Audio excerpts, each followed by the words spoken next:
Hey, you guys, good to see ya. Welcome back to another Wednesday evening live stream with the Shower Door Professionals. Yeah, these guys are pros. I'm not sure I belong here, but I guess technically I am a professional. So We'll let you slide. thanks, man.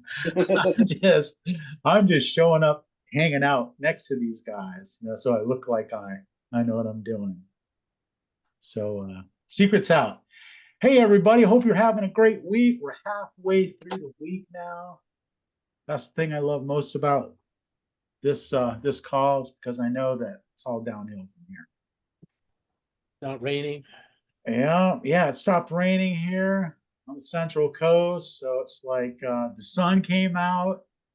It was shining on us and stuff. Oh, man, it's beautiful. No, Love it it. was Took a lovely drive down to Big Sur yesterday, Chris. Did you really? Yeah. What was that like? Oh, it wasn't bad driving down there. I mean, Pacific Bell, they got a lot of poles to put up to restring all their phone lines. I mean, they're down all over the place going down the highway. They got blown down. Oh yeah, they're sitting up on the top of these ridges, and they just got blown over. I mean, but the highway wasn't bad to Big Sur. Did it blow pretty bad down where you're at? The winds were really bad over here. No, not down there when I got there. There's like 2.5 miles off the main road to get to the house. That was nice. Yeah, it's been all over the place. We got rain and then sunshine and then like blowing like gale force winds. Yeah. Then the sun comes back out. Then it rains some more. The forecast says it's going to rain and then it doesn't. No. And then it says it's not going to rain and then it does. Yeah. No rain. Yeah. So my wife's like, "Did you look at the forecast?" It's like, why would I look at the forecast? Yeah. I just flip a coin. I just look out It's the window if it's at raining. least as accurate as the forecast. Yeah, that one starting up we had like 3 weeks ago. Like we had like 70 miles per hour winds. It took down my fence and I'm still looking for my gazebo. I don't know where it's at. Oh, jeez. They took my gazebo and I got where the hell did that thing go? Well, they had a tornado warning. They had a tornado warning up in Chester. Yeah. Not good. Yeah, I'm not really worried about those. Yeah, well, this Tuesday we got together in the morning to do our weekly co-op steering committee Recording meeting. in progress. Whoa, that was cool. Who was that? That was pretty cool. And it was kind of a skeleton crew. There's just a few of us there this time, just a few of us guys. So we didn't know, what to do because we didn't have the women there to lead us, But we managed to make a go of it anyway. Talked a little bit about just some of the benefits that we're going to have as a co-op, as a group. What can we offer potential members? And we were just kind of talking about, hey, remember when you couldn't get hardware a few years back? Remember that? What that was like? Oh yeah. Nobody had hardware, or you couldn't get certain finishes. I mean, what if us all getting together somehow we could figure out a way to manage that?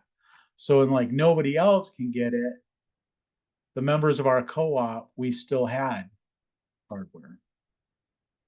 That's just something to think about, One thing that we might be able to benefit from by just being together. Think about Bill Dobbin all the time. Bill Dobbin is always like, hey, what if we all just got together and did something? What if we came up with our own hand, our own like door pull, and as a group we would have buying power to just get our own thing made that only we have. And you have to be a member of our club in order to get that thing. Wouldn't that be cool? I don't know. Just an idea. But anyway, it's the way you grow. right? It's the way you grow. You got to take a lot of the competition, the everyday guys that can get the same thing that you have out of the equation, right? So, I mean, if you can go on Google or Amazon and order CRL hardware or Portals hardware, but you wouldn't be able to do that, you know, with this. We don't sell ours that way. I want to make sure that if I sell it, it's a shower door professional and it's in an area that it doesn't affect another guy. Absolutely. You know? Yeah, that's a good point. I hadn't thought about that. There was a guy, I found this out from an ex-employee of C.R. Lawrence. He told me that there was a guy, it was a young Russian kid that was good on the computer, and he would make volume purchases from CRL at a very discounted price, and he would just sell that hardware to the general public over the internet. And he was selling thousands of it, thousands. He wasn't receiving, he was having it drop shipped and charging people for it and still making money. And that was just CRL. But that means that any Joe can start installing shower doors if they can get glass. And the problem that I run across is that a lot of the glass suppliers will sell to anybody, licensed or not. So I don't know if you run into that in your area, but I know there's guys here that they could care less. If these people want to pay money, they're going to sell them glass. Yeah. Do you run into that? I mean, like your suppliers, the ones that you buy from, do you know if they'll sell to anybody? Good question. I know a couple of ours do. They'll sell to anybody, whether they're licensed or not or whatever, right? Yeah, yeah. But there's a couple places that'll only sell, you know, to an established company. You got to have a brick and mortar. You know, you got to have a shop.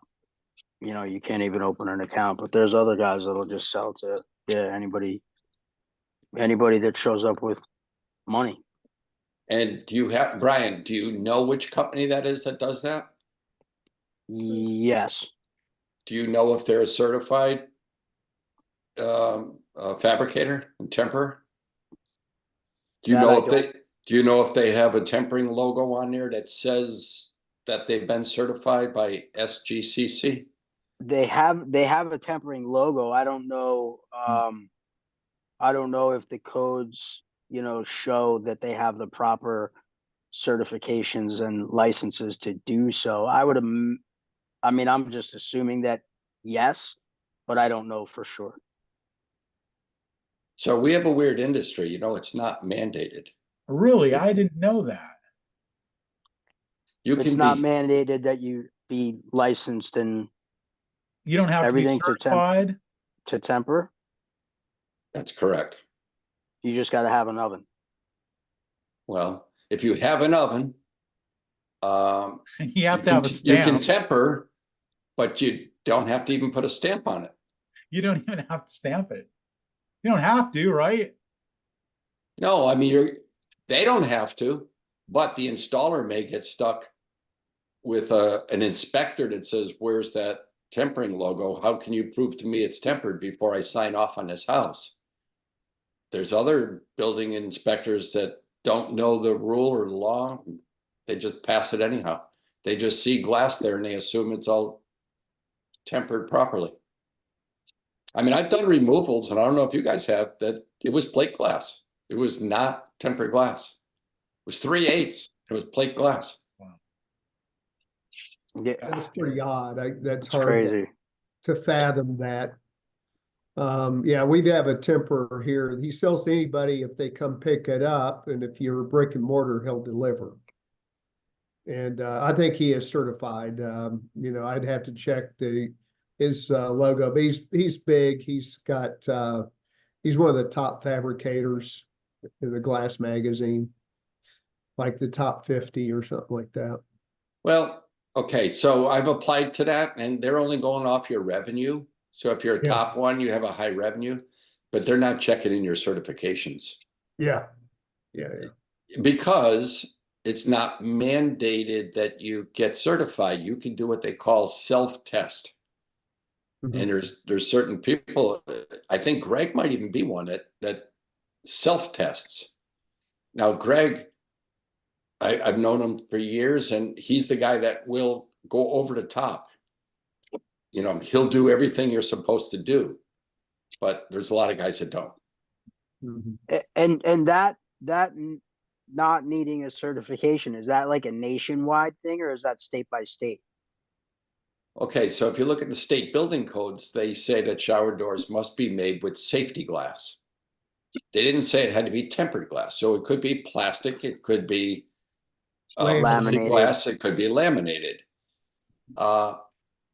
People are trying to push the button and say, well, can I do plate glass and put a safety film on it Film it. Okay. and film it so if it breaks, it stays together? Will that meet your certification? Mhm. But they say, you know, some people say that is safety glass by doing that. Others say it's not. And some glass guys will say, well, how come if I put a film on a mirror to make it safety mirror, now that is, but it's not tempered. But now you're calling that a safety mirror. So how come a shower door is different than a mirror? Thickness of glass, Well, okay. weight So of glass. let's say he did the same thickness. Let's say they were both 1/4 inch. You had a 1/4 inch mirror, or he had a 1/4 inch semi-frameless shower Yeah. door. Now They're what's the difference? they're supported differently too. You can't even make a Operable. comparison. You can't even make a comparison on that. Yeah, I mean, if a A mirror door is is like operable. installed on the wall, you know, it's glued to a wall. Fuck up, But if it bitch. falls off, it's gonna what's that? Well, Christina, you're saying the door is operable and the mirror is not. I've seen mirrors operate. When you're a fabricator, you don't know what the installer is going to do with that glass once it leaves your building. Mm. You don't know where he's going to install it, what he's going to install it with.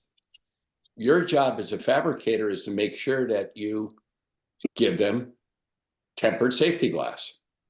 We choose to use SGCC, which is the Safety Glass Council Certification Council, which is a big plus, and it's a good liability offset for us. But we're not mandated to do that. And it costs us a lot of money to do it, but we still do it because we think it's the right thing to do, have a third party test it to verify it. Yeah. So, Bill, are there other companies that do that, like other certification companies, third parties? well, so SGCC is the governing body of it, but there are testing labs around the country. Like we're lucky we have one in Florida and we can truck it there, but they all have to report to SGCC. That's what all the architects use when they specify jobs. So when you're looking at specs, it says it must meet SGC and then ANSI standards. And when you get certified, they send you a number, and that's what you stamp on the glass and you bake it into that number. So now everybody knows that you've passed certification levels. But as far as shower door mandates, there's no mandate that must be stamped. There's no mandate that you must go through a third party. You can do what they call self-certify yourself. Very interesting. I mean, when you start getting into the weeds, it's very interesting. And that's why I was wondering if any of your fabricators sell glass to Joe Schmo, who doesn't even have a license to do business. Like if Brad, if I went to your place or to that place you were talking about just off the street, they would sell me, right? Yep. Now it may be at a higher price than a brick and mortar. I don't know. Or maybe the fact you have a brick and mortar, they'll deliver to you. If you went and picked up, would you get it at a cheaper price than if they delivered to you? I think they deliver, they charge a little bit for delivery, I think, but it's just like anybody else, like Old Castle, you know, they have the fuel surcharge and all that. All right. And that's another little glitch in it. The surcharge shouldn't be for delivery. It should have zero to do with delivery. It should be what you get charged, their cost of energy to make the glass Okay. and to temper it. That's what the surcharge is supposed to be, not for delivery. Delivery is I'm a not sure how that is, different issue. I don't get it delivered from them anyway, so I don't really know if they charge for that or not. Yeah. Just, Yeah, So I know one time I was I needed a piece of glass. I was out in the Bay Area, and Old Castle. I called them up. They got it ready for me, and they still charged me a surcharge. So regardless if you get delivery or not, you still get charged for it. yeah, because it's in your computer. Yeah. That way, on order entry, and for some reason they don't want to take And it out. we don't get charged for delivery. It's just a surcharge, is whatever, like Bill said. No, actually, Adrian, if they charge you the surcharge, even though you picked up, that would be accurate because it's supposed to be for their cost of energy to make the glass, not to deliver it. Yeah, so they don't charge. Yeah, I don't get charged for delivery. It's just a surcharge, whatever that is. Yeah. So 4%, I think, or something like that. Yeah, and that surcharge is the same whether you pick up or they deliver. Yep, exactly. I questioned that, like, what the heck? But yeah, they explained that to me. So now, yeah, exactly what you're saying. Adrian, did you say 4%? A 4% surcharge? Yep, that's how much I pay. Wow. 12%. Costs them a Wow, lot more in California, Brian. I'm 18. 18? Dude, I got like 4 or 5 temporers around me that are willing to. Yeah, I get it really cheap. I think Old Castle just dropped to 11%, I believe. I got to deal with them, and mine is 4% right now with them. Yeah. Wow. GlassFab's 12. But GlassFab doesn't charge GlassFab charges surcharge on the glass. GlassFab, They don't charge it on fabrication or any of the other stuff. GlassFab, I'm 4.5. And Old Castle charges it on everything. And then CW's 2.5. So yeah, it's pretty. And then CW too. If I don't order hardware, I don't get charged delivery at all. If I just order a glass, so no surcharge. But I got like 4 or 5. We got quite a bit to choose from. So how many of your guys that you buy from, if you have 4 or 5, are they all third-party certified? Do you know what the letters on the tempering bug mean? I do not. Yeah, I bet you more than half of the people don't know. I'll tell you, in this group, probably a high percentage know, but as far as the 2,500 members of the Shower Door Professional Facebook page, I bet you many of them have no idea. They just think it's a piece of advertising from the vendor. Yeah, well, when I first joined this group, yeah, you were saying something. There's a code on the tip. And so I looked it up, and yeah, you could trace that number to the company. So yeah, now I know what it is. But before I didn't really care. At the moment, I didn't think it really mattered. But yeah. So, and you can't get those things to stamp on. You can only get it from a couple of companies, and they make sure you have a certified letter from the third party place that you're up to date, and then they send it to you, and then you can use it in your stamp when you go to temper it. It's really, really an interesting thing. I'm blown away that they don't mandate that it's done by a third party, because too many people try and cheat the system. Yeah, because you can get a stamp. I mean, one time I was doing some school buses, some windows for them, and the tempering bug was really light, but they couldn't see it. It was either replace all the glass or get a stamp. Well, it didn't work, so we had to replace all the glass because they couldn't see the tempering bug, even though it was. Mm-hmm. It was retarded. Yeah, some guys will accept a letter from the temperer if you can tell them the date and the time that it was tempered and show the order going in. Yeah, they don't care. The average inspector, I guess the way the law is written is they have to have it visibly seen. Like you can't bury it in a channel or behind a hinge plate. Mm-hmm. But they say that, but then your customer hates it. Yeah. And then your customer demands that it's in a lower corner, not an upper corner, and it goes on and on and on. Well, then that's too bad at that point. It's like, that's what it is. Yeah, Bill, that's correct. We've had to write a couple letters because the inspector comes out and doesn't see the stamp. So we draft a letter, we go back to what day we tempered it, et cetera. But we do certified as well. We do certify with SGCC. You So, do? Okay. yep. So we got a truckload going down Friday, as a matter of fact, with, you know, four different types and 4 different thicknesses. One time, a funny story is when your stuff gets certified, you have to send it, and it doesn't matter how ugly it looks. It can be the ugliest looking tempered glass as long as it meets the tempering certification. Even if your customer wouldn't accept it on looks, the testing facility doesn't care if it's ugly. But we failed the certification one time, and it was because the glass was too thin.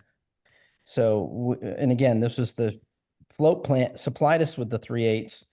We tempered it, sent it off to the testing facility, and we failed not due to the tempering, but to the actual thickness of the glass.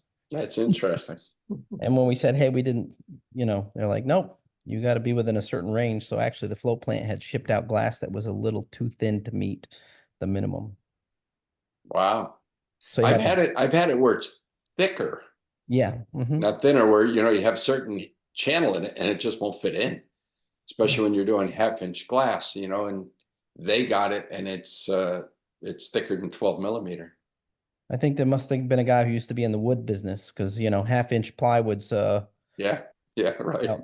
about 5/16 these days, I think. So I had that happen to me once pretty early on in my career, and it really sucked because I ordered 1/2-inch glass, had 1/2-inch channel, and it wouldn't fit in the channel.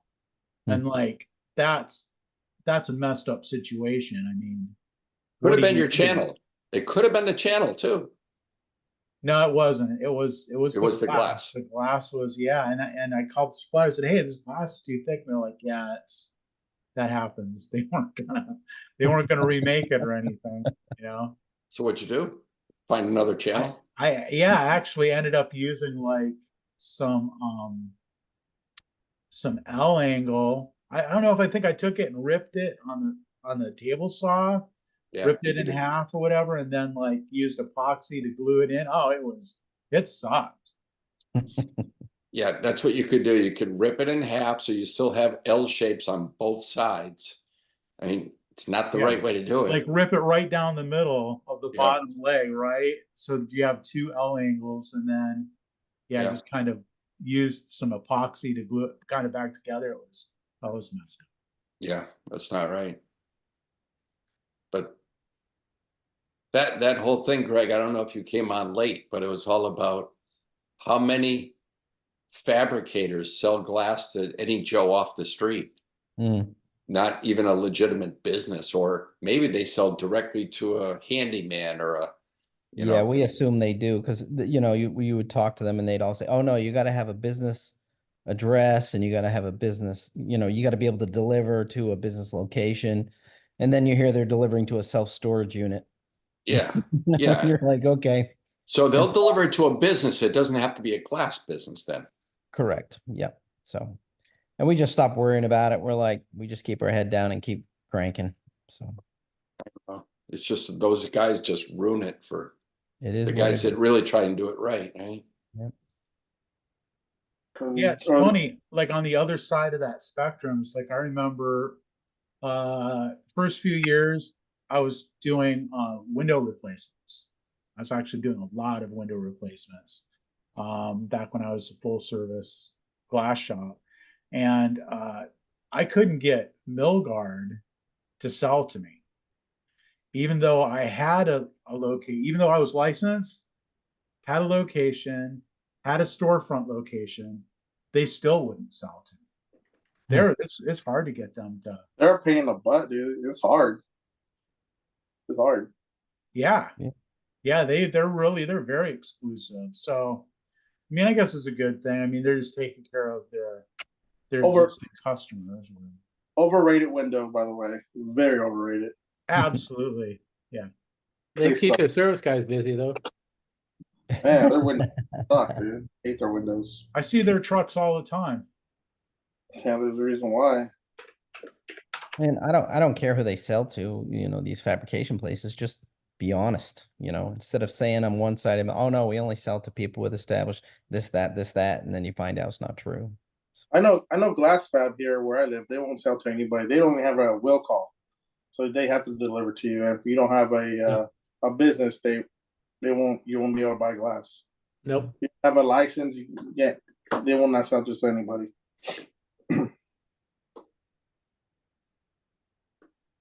Greg, how about on your cutoffs? Adrian. If you're not making shower doors and you have cutoffs, do you make shelves or things and then sell that to the public as out of the glass not shop? as stock sizes, but that's we do shelving and rectangular and circular tabletops. We don't do anything to pattern for tabletops. So somebody will come in with some ornate bed stand or something, and there'll be a craft paper poorly sketched out, and make this top. And no, we don't do that. So it's got to be like a geometrical shape, something we can put on our cutting table. Standard, yeah. But I mean, do you make up like, let's say you're cutting a big piece of either 3/8 or 1/2 inch, and you've got, a decent amount of leftover, but not enough to make another door out of. Yeah. So either you're going to put it aside and wait for a small panel to make, or do you just say, let's cut it up and sell shelves, and we'll temper them all at once, and for inside, and then put them in with, clamps or clips as a soap dish inside the shower. Yeah, we don't. don't. The yield on 3/8 is really, really good. I'd say 1/2 inch. We just don't sell enough of it to have that much left over. 5/16 seems to be a situation with us where we have a lot of cutoffs, but so you currently, don't. You're not making like no. the triangular ones with a little half arch for a corner. Okay. Nope, not a bad idea. We just don't. But if you had Tempering. shop guys, sitting around not doing anything, it's an ideal thing to do because it could be a moneymaker. Yep. We had tempering oven wheel rollers, the gaps. You can only go so small on your glass. I don't know what your dimensions are, but so I usually send them to the tile places that have those little 8-inch glass shelves, 3-inch by 8-inch or whatever, stuff that's too small for our oven. Yeah. No, I just make them big enough where they fit. Yeah. But sometimes, when the customer's really beating you up for a price, you can say, hey, we can get you a glass shelf and put it in, and then you're not taking anything off the price, and you're just using, your scrap glass. Yeah. None of our customers don't beat us up on price at all. Good. It's a little joke there. You don't have that problem. Not yet. It's coming. You've got 2 good pockets of business there. So that's good. That's very good. Yeah, Chattanooga's going very well. Brian's doing a great job, and so it's all good. Figured it would. All of a sudden, I'm seeing Chattanooga pop up for all sorts of things. There was some business I just saw the other day, and it said home base was Chattanooga. It's a pretty good sized business too, and I can't remember what it was. Yeah, I see your name popping up everywhere as far as Chattanooga. Yeah. It's good. It's all good. Had a good home show. Anybody have good home show season this year? Oh, you did yours already. Good. Yep. That's great. We're doing one. It's coming up pretty soon. Where was yours, Greg? What city? In Chattanooga. In Chattanooga. Okay. Yeah. When's yours in Knoxville, or do you have one? We have one. We actually were slammed this year, so we didn't do the Knoxville show. We actually put a deposit down, and they're going to hold it for next year. But it was too important, so we held. Okay, good. Very good. Yeah. How are your guys' January this year compared to January last year? Seeing that we're in mid-February, you should have looked at your numbers already. Is everybody positive? I'm talking to everybody in the whole group. Yeah. Everybody. Everybody up? I'll jump in if people don't want to jump in. We were closed for a week in January because of Knoxville got 9 inches of snow, and that shuts the place down, and then it was cold for a week. So we were actually down a little in January, up per day, but down for the month, but we were up in February significantly. So we're up for the year. So I'm happy about that. Good. Yeah. I'm encouraged by what I've seen. I'm actually quite surprised because I was ready for about a 20% drop, and we haven't seen it yet. So the recession keeps hiding from us. So yeah. So I'd say we're very solid. I'm very happy. How are you guys seeing things? Same. It was a little slow right at the holidays, and all of a sudden a big push as January 1st came around. we're in full season now as everybody's heading to Florida. Mhm. So yeah, booking jobs every single day. It's crazy, but this is what we expect for season. It's what we want. Nice. But I remember when I was up north, this was a very slow time. Yeah. How's California? We're doing good. Good. Phone's still ringing, orders are still coming in, people are still spending money, right? Oh, yeah. Good. Nice. They buy houses for $16 million, tear them down to build a new house. Good they can do that. Brian, how you doing? I'm a little slow. This past week was kind of slow. It's winter break over here for all the Okay. schools, so a lot of the families take vacation. So I wasn't able to really schedule too much work for this particular week. But all in all, it's been a little bit slower. Yeah. How long I you mean, been on? I don't know my numbers all that well, but just kind of going by recollection, I guess. Just kind of looking at past jobs and whatnot. You've got a full year under your belt in your new location, right? No, not quite. Not quite? It'll be a full year in the end of March. So Okay. so another month. So last January and February, you were not in the building yet. I was not in the building yet, no. Okay. And we did that too, and not to beat you up, Brian, but sometimes, we'll be like, oh, well, it was school vacation, and I'm not making fun. I did this, and oh, it's this, and it's a school vacation or back to school. We always do, and I'm sure Bill does too, year over year. So January, we don't compare January to December. We don't compare January to November. We compare January to January. We Right. compare February to February, March to March. So that's why those numbers are important, so you can know how you're doing year over year. Now your school vacation may shift 1 week. It might be the second week of February as opposed to the third week of February or whatever it ends up being. But like Greg says, you go month to month, just compare yourselves. Right. Now let's do the same thing: leads, quotes, bookings, installs. Those are the four key numbers. Completed installs. Don't get me going on completed.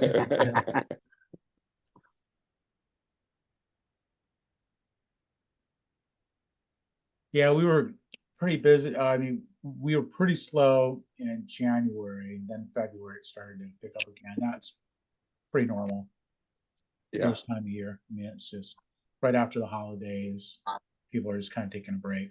But yeah, that's Same here.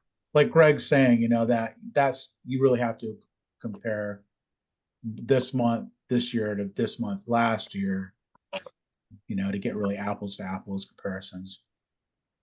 Well, Mike in Virginia or West Virginia, how about you?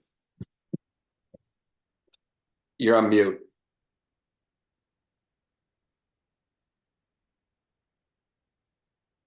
There you go.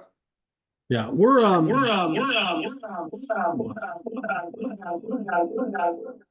sorry, guys. We're got a solid. Oh, We have the had, colors. we don't do just shower doors, as I've said on here before.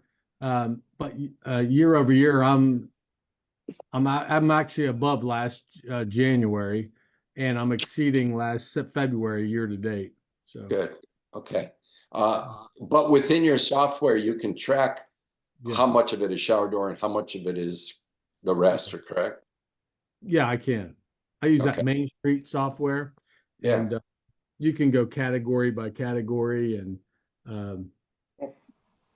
I stay pretty on top of that. I try to anyhow. But yeah, it's how do I say it? You can look at your revenue, all that by category, but the way that particular software works, I have to add in book jobs that are booked but aren't shown on revenue yet. So if you add that number to what we have in house already, we've had a pretty nice year so far.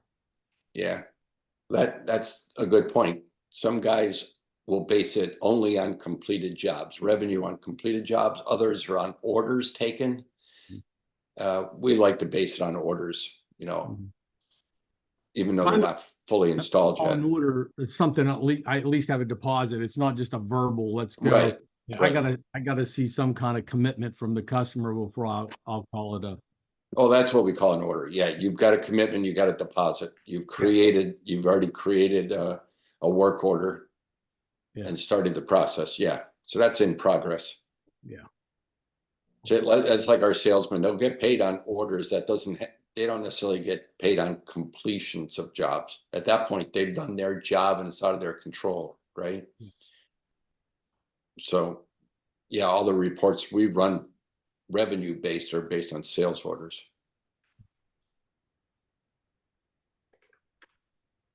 So see, we hit the Northeast, except for who's more north than you guys, Mike in Massachusetts, right? Yeah. Sorry, West. I'm multitasking. I didn't hear what you said. I heard my name. Well, no, we were wondering, I was trying to get a feel around the country and different segments of the country. If you've already done, here we are mid-February, if you've done at least your January year-to-date numbers, compared it to how you did a year ago, January. And then Greg said he's already done it to mid-February. So year-to-date, January 1st to February 20th, let's say. It's hard for me to tell because last year we were Image Glassworks and this year we're Ideal Shower Doors. So my numbers are still, what I mean?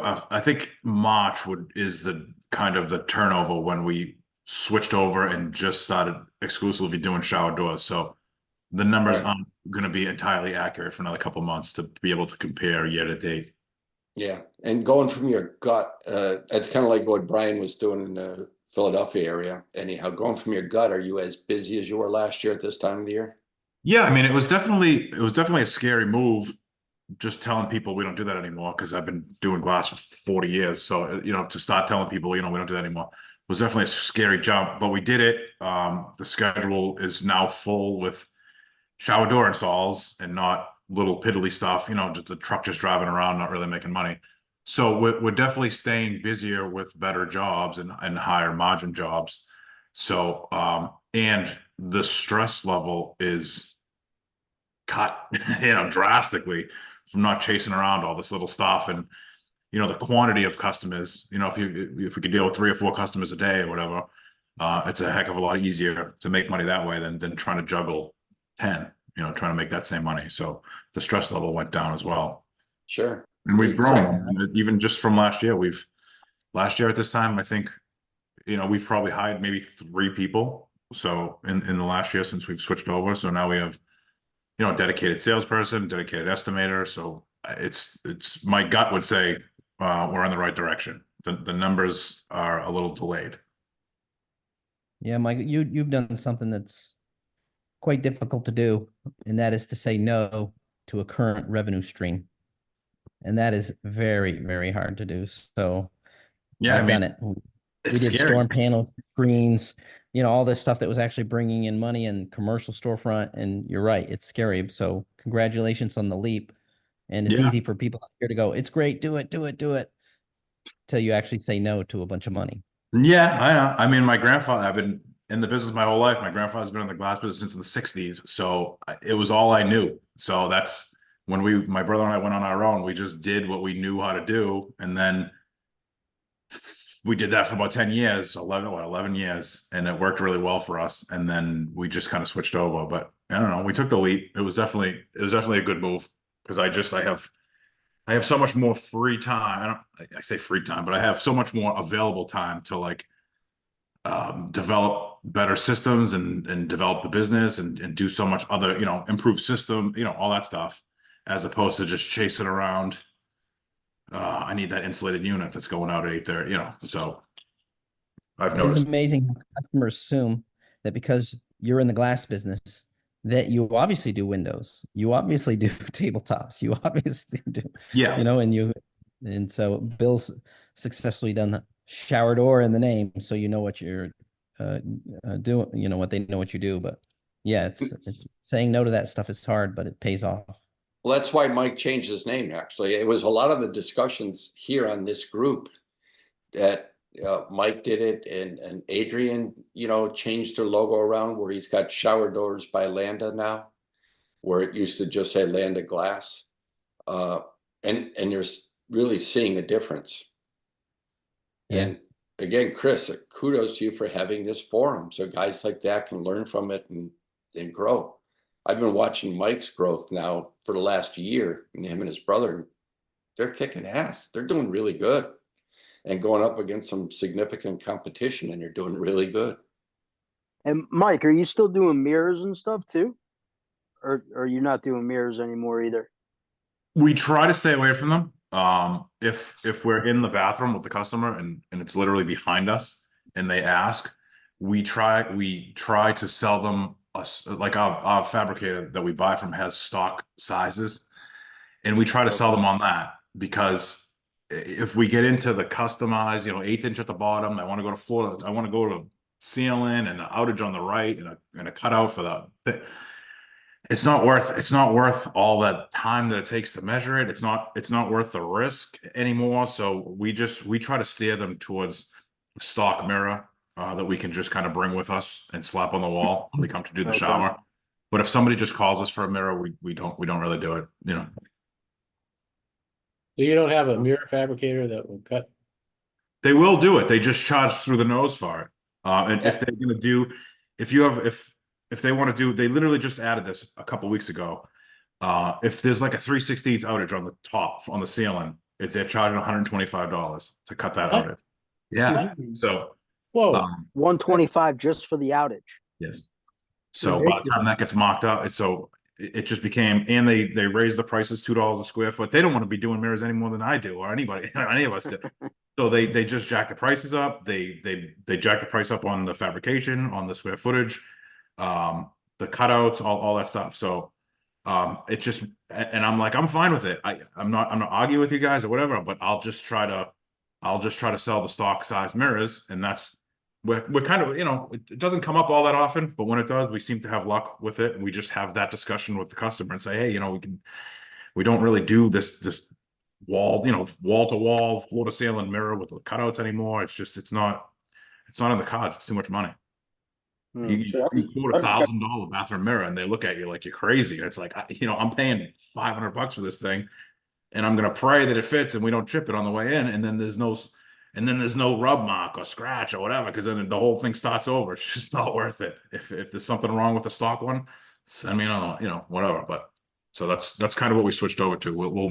We'll gladly pass on the mirror if it becomes a hassle. Shit, I just did a $20,000 mirror job. I'll never pass up that. I'll do them all day. Yeah. All You know, day. we have a fabricator we buy from. And if it's out of square, they charge you $16 for out of square.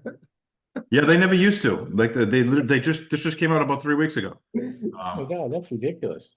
But Oldcastle bought, so we buy a lot from Sigco up in Maine, and Oldcastle bought Sigco, and then a few years back, and then kind of when it first happened, they kind of changed a lot of the behind the scenes stuff, like health insurance and all the administrative stuff, and they just kind of narrowed down that. And now they got the number crunchers in there, and they're closing people's accounts that don't buy enough because it costs money to keep accounts open. So they're going in and they're kind of slashing those accounts off the books. And they're really crunching the numbers to see. So they do have beveling machines. We used to be able to get half, 3/4 inch, inch and a quarter, whatever. Now they're just doing half and inch. So they're slashing down to say, we don't want to keep changing this beveling machine over to do different sizes. So that when it comes to the mirrors, so they implemented a bunch of changes on mirrors. That's why we kind of veered over to being like, what can we get that's just stock that you guys just have? Worked well. You know, the company we buy from, they do our tabletops, our mirrors and shelves. And, yeah, can't beat their pricing. Mhm. We used to do a lot of that in-house, and we stopped that. So if we went back to doing that, we could No, save. I used to do it all. I used to do it all in house, but these guys do it, and I can't afford to do it. I agree. That's the way it used to be here, but not Yeah. with this factory. Yeah, Yeah, mirrors are hard to make money at. You've got to get a pretty good deal on mirrors in order to really make money putting them in and get a lot of them. It's like, like Adrian's talked about, I mean, if they've already got a history of doing a lot of mirrors and people are going to them for them, they're cutting them and throwing them in. I mean, you can make money at it, but yeah, We have, we stock cases of mirrors here in my shop. We don't try. We do a lot of subdivisions too, so we do that. Shower doors. It's easy money, man. Simple. There you go. Been doing this since I was 16 years old. But yeah, cutting a mirror, I can do it with my eyes closed. Yep, that's what it takes, Usually So when I I still have- usually when I I still have- touch usually when I touch mirrors, I have to close my eyes because the sun's reflecting right back in it. Right, exactly. We find there's two mirror markets here. One is the builder market where it's, the builders building several homes and the production builder, and they'll be like, this is what we pay for mirrors. And Yeah. it'll be, I'll make up a number, $6 a square foot installed. And you're like, yeah, I can't put my guys in a truck for that. And so somebody else will do the job, and they're in a beat up white van. It's all rusted, and you're like, you can have it. And then there's the other end, which is the designer with the full wall of mirror around a whole window, 3 cutouts, et cetera, and the budget's there, but the mistake ratio on those and the possibility of things going wrong is so high. Now we have gotten up the courage, not as much courage as Michael has. We say no to mirror only jobs, but we do mirrors as a service for our shower customers. So that's our middle ground. My crew would cheer if I discontinued mirrors tomorrow. Yeah, we do the same thing. It's like we do mirrors as an add-on. If they're already ordering a shower door, we're going to be there anyway. We put in a mirror, but like, I mean, I'm on the same page with like, trying to make them. I try to talk them out of like really tight fitting, lots of holes and all that. It's like, unfortunately, people seem to be moving away from that anyway. They are. They don't want so many like holes for lights to come through, and they're putting their outlets, in other spots. So fortunately, the trend is moving away from that. Or they're doing the LED mirrors or getting frame mirrors from Home Depot or Lowe's or Marshalls, whatever. Yeah, So true. You know what I did in my own closet at my house? It was like 24 by 68. And I don't know if anybody's ever used, I think it was mirrormate.com or something like that.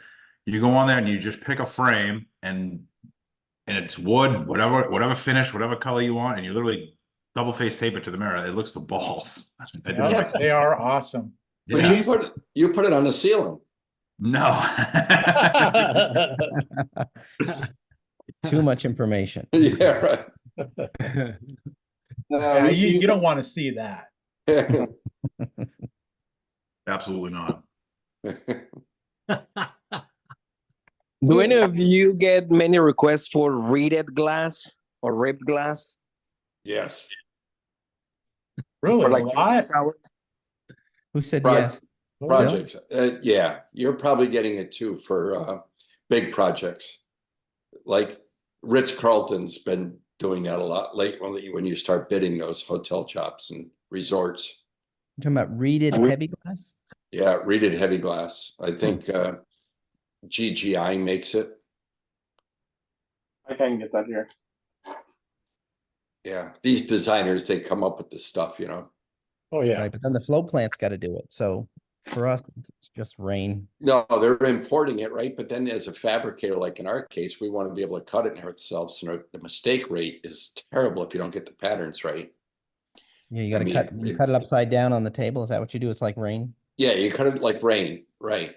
Yeah. And then you got to make sure the reed's all. So in optimization, you can't go horizontal and vertical. You can only go one way. Right. You don't want to make it storm. Yeah. They don't want horizontal reeded glass. You call Hurricane. That's storm glass. It's so funny. Storm or hurricane, Tim? I heard that it was called hurricane. I don't know. Elaban, why do you ask that question?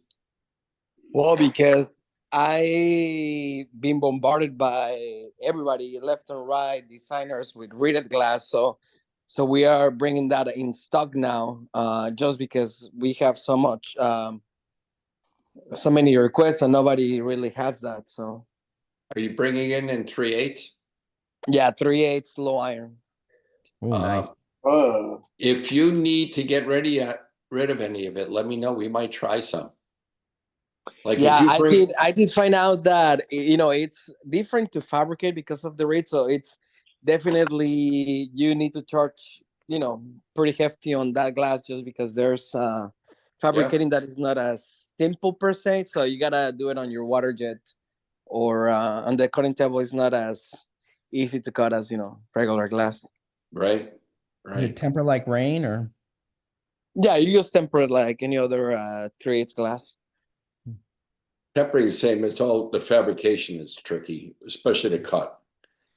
Even like if you're doing, if you remember when you did pattern 62, which is like a pebble texture, you cut it on the back. It's not totally smooth. You run your hand across it, it's got a ripple to it. Yep. So your pressures on your head have to adjust accordingly. Some of the glass comes in very brittle too. So sorry. No, go ahead. Go ahead. How are you finding the hinges are grabbing on the reeded glass? Well, don't forget we're using pivot, so we got no problem with that. I don't know about the guys who are using wall mounts. I can't answer that. I would be interested to know if they're getting more door slippage with the hollows in the flute. Yeah, you would think there's less surface to grab on, right? Yeah. Yeah. You guys for your coating or? Yeah. Yeah, that's a good point. I hadn't thought of that. Somebody must have posted something on Pinterest or something, and now everybody wants it forever. Some reeded glass. It'll probably pass pretty quickly.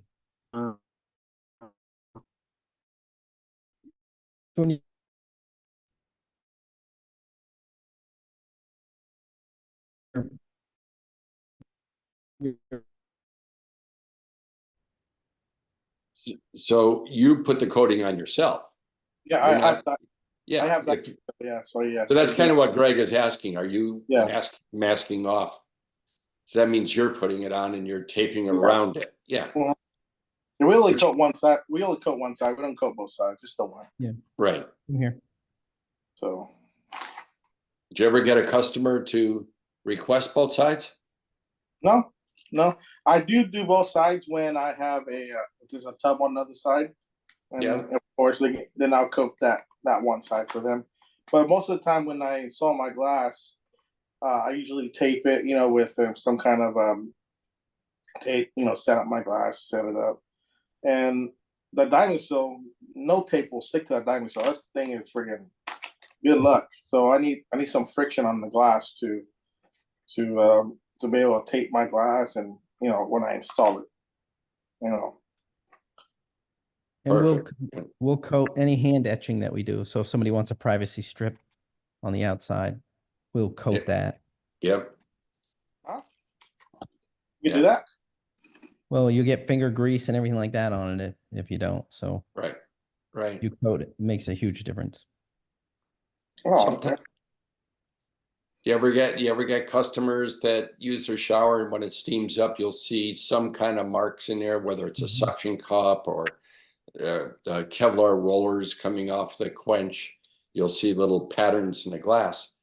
When you coat it by yourself after the fact, that goes away. I don't know if you ever noticed that. Oh, that's interesting. I didn't know that. Me neither. Hey, Christina has a question for you, Bill Dobman. Yo, fire away. I don't know if she's just being shy or what. I don't think that's the case. You know how shy she is. Actually, I just wanted to know, do you ever have wall or house movement with your pivot hinges which would result in a door adjustment call? And then if so, what do you say to the customer, since it's not a slipping door, it's their house movement? Yeah, I mean, rarely do we get that, rarely, but we've had it, and we just do an adjustment and we'll explain to them. Usually when the wall is moving, let's say you're hinging it off a pocket door wall, or they just have settling in the house, you'll see the remnant of that, the tile cracking vertically in the corner where, you know, you've got the one wall and then it turns, you'll see the cracking from the stress release. And we explain it to the customer. So it's not coming this way. What's happening is your wall is moving and you can see the remnant of it. And we can adjust it, and we do, but it's very rare. They're understanding if you can show them a good reason. Thank guess- you. Yeah. They understanding. Our customers are understanding, but we still owe them some kind of result. Explanation. It doesn't matter if it's a pivot or a wall mount, right? You're still mounting to that same wall that's moving. I mean, I used to have a lot of problems with wall mounts when it was heating season going over to cooling season, and just the swelling, especially in the northern area where they use wood studs, and you can just see that little movement. So then the glass used to hit together. I mean, when we're doing a door and panel, we don't put gaskets vertically between the panel and the door. We just have a very, very close tolerance. So if the wall moves a little bit, they may click on the way by, and we have to make an adjustment. But usually we're leaving less than 3/16 gap on the hinge side, so we can still move it towards the wall a little bit to take care of that little bit of movement. Okay, thank you. That is nice. The pivot hinges, you can get closer to the wall. You don't have the base plate of the hinge crowding you. Yeah, years ago when I used wall mount hinges, though, we used to do what they call a wing notch.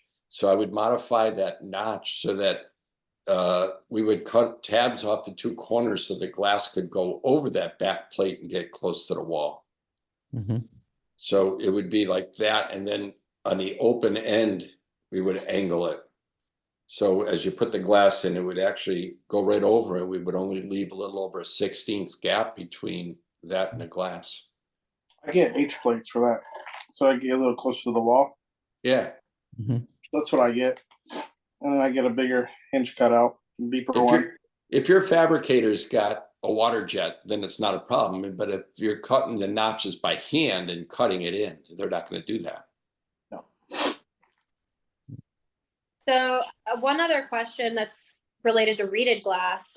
There's some picture going around Pinterest that everyone keeps sending us. It's the same picture. I knew it. I knew it was Pinterest. Always Pinterest burned down. Always Pinterest. You know what though? Pinterest is creating demand for a fun product that costs money that we're more than willing to provide people for money. I would like to kick the person's ass over that damn thing. No. But my question for reed glass specifically is, let's say you have some severe wall outage. At what point would you be able to see that on the reeds? You know what I mean?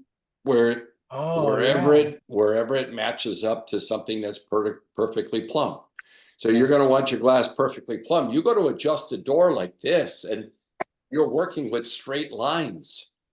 I mean, it's a pain. It's a real pain. Try doing a sliding bypass with those, and you just have to change the roller in one door to get it to fit right. My God, at that overlap, it looks terrible. You've got perfectly vertical lines here, and then this one's just off. Yeah. So the picture on Pinterest that people keep sending us is like wrapped in a gold U channel. So I'm leaning into that as like that's gonna fix the wall problem, whatever. But I thought about that, and I just thought I would ask. And well, thanks for the answer. That would be a solution. Like, don't hinge the door off the wall. Okay, hinge it off that panel, put the panel in the outer square into the channel. But again, that channel, you got to be really careful with. You can make it happen. Leave the gap of the outer square within the channel. You could do that.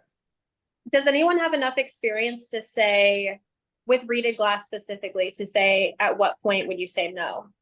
Or at what point would you say, I don't recommend this product for your space? Or, here's what I would do instead. I've had enough experience enough to tell them that you really want to give this some deep thought, because most people say it makes them dizzy when they walk in there and you start walking by it. And the second thing is it's very trendy and it's going to go out of style quickly. And you're going to be stuck with this. So give it some serious thought. If you want to play with it, go with a tint, a film that gives you that reeded look. And when you're tired of it, you can take the film off. Ooh, good idea. Or just tell your customers, why do you want to hide your tile work? You did all this work, and Yeah. put glass on there. You're hiding your tile. Makes no sense. Because it's trendy and Pinterest says it's good. Like I said, I want to kick the person that ever came out with Pinterest. I swear. Wow. Hey, I really like reeded glass. I really like reeded glass. I like. You like, I like it? I like it too. Yeah. For cabinet glass, it looks nice. For cabinet glass, front doors, Yeah. side Yeah. lights in the front Yeah. doors, great. Shower doors, boy. I Yeah. tell you Well- what, you get up in the morning and you go in the bathroom, it really makes you dizzy. My frame company that I use, they have reed glass. I sell quite a bit in a frame unit, but as far as 3/8, no, it's not available in this area. I don't think. No, it's not. I think CW has it. If you No, they don't. I asked her. they don't anymore. They used to have all kinds of stuff. Oh, But- and be careful with it too, Christina. I don't know if you were on from the beginning of this call when Chris was saying how years ago he had 1/2-inch glass and it didn't fit into the channel. You could run into that same thing with the reeds. On the high part of the reeds, it may not fit into a channel very well. Yeah. Good to know. Those That's are good good- to know. For me, it's kind of like the grid doors. I'm staying away unless I'm forced. Right, yeah. Well, see, we're bidding some hotel jobs and that's what the Ritz-Carlton wants. Mhm. That's their designer out of wherever. Probably they work for Pinterest, but that's what they want us to quote. We recommend, I know we're over time, but I really, really recommend ceramic printing. I really recommend it. It has changed the game for us with grids. Yeah, agree. I can't imagine doing that with, I guess like a large scale project, like a hotel where you want to cut everything square and put it in channel and be able to like maneuver and finagle. But I think in general, it is a really good option for a custom shower. Nice. Awesome. Well, hey, great talk, everybody. Where did that fly by tonight? Yeah, man. Well, I'm glad that y'all showed up and hope to see you again next week. Maybe we'll talk about make the topic how to talk your customers out of stuff. That's funny. All right, you guys, see you next time. Next See you week. guys. Good night. Good night. Good night. Yeah.